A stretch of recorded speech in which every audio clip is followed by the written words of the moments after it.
कर्मी को चमकता हुआ उज्जवल भविष्य बना दीजिए, समझ रहे ना, स्थायीकरण करने का कोशिश कीजिए।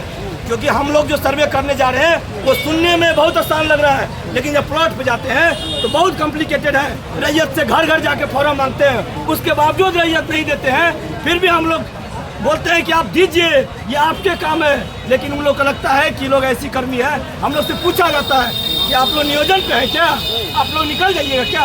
बोले नहीं जी, आप टेंशन नहीं लीजिए, हम सर्वे करने के लिए आए हैं, आप लोग के सर्वे करेंगे और सरकार हम लोग को करेंगे, आज न कल परमानेंट करेंगे, क्योंकि हमको सरकार पे बिलीव है, भरोसा है।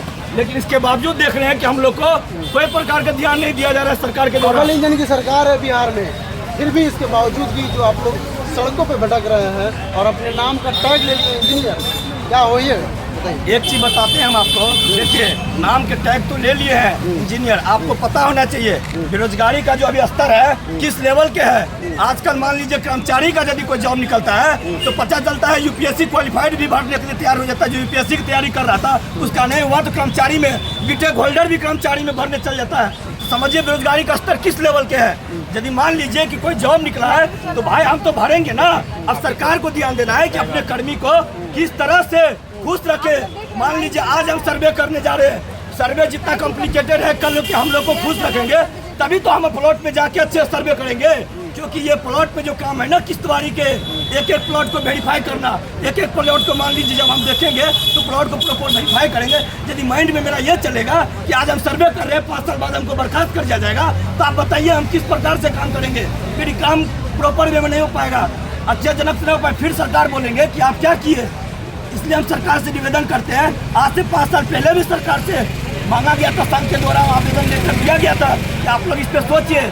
सरकार बोले, विभाग बोले कि हम इस पर सोचेंगे, लेकिन आज देख रहे विभाग का कोई प्रतिक्रिया नहीं है। अब मान लीजिए कल के डेट में देख रहे लेटरबाजी विभाग करके कि आपका संघ कोई प्रकार के लीगली संघ नहीं है। अरे भाई यदि अभी संघ लीगली नहीं है तो आपसे 5 साल पहले 2022 में जब मांगा गया था कि हमको स्थायीकरण कीजिए तो फिर उस टाइम आप क्या कर रहे थे?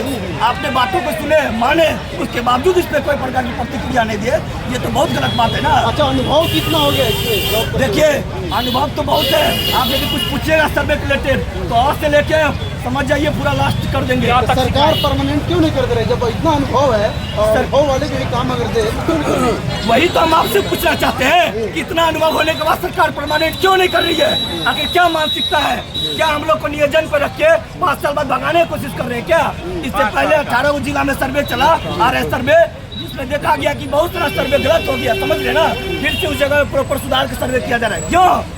क्योंकि सरकार उनकी बात को नहीं मांगे तो माइंड पे थोड़ा सा खर्च पड़ता है। हम कर्मी है, अपना काम ईमानदारी पूर्वक अच्छे से करते हैं, लेकिन जो बैक ऑफ द माइंड चलता है ना वो काम पे दिख जाता है। आपको पता होना चाहिए जब हम खुश रहेंगे तो काम भी मेरे उसी प्रकार से दिखेगा, और यदि हम ना खुश रहेंगे चाहते हुए भी हम ना उतना अच्छा से काम कर पाएंगे। आप मान के चलिए। इसीलिए सरकार से विनम्र निवेदन है, हम सभी अमीन हो या सहायक बंदोबस्त पदाधिकारी हो या लिपिक हो या कानून हो, सबको आप परमानेंट करने की कोशिश करें, ठीक है? बाकी हम और अपनी बातों पर विराम देते हैं। चलिए, जय हिंद, जय भारत।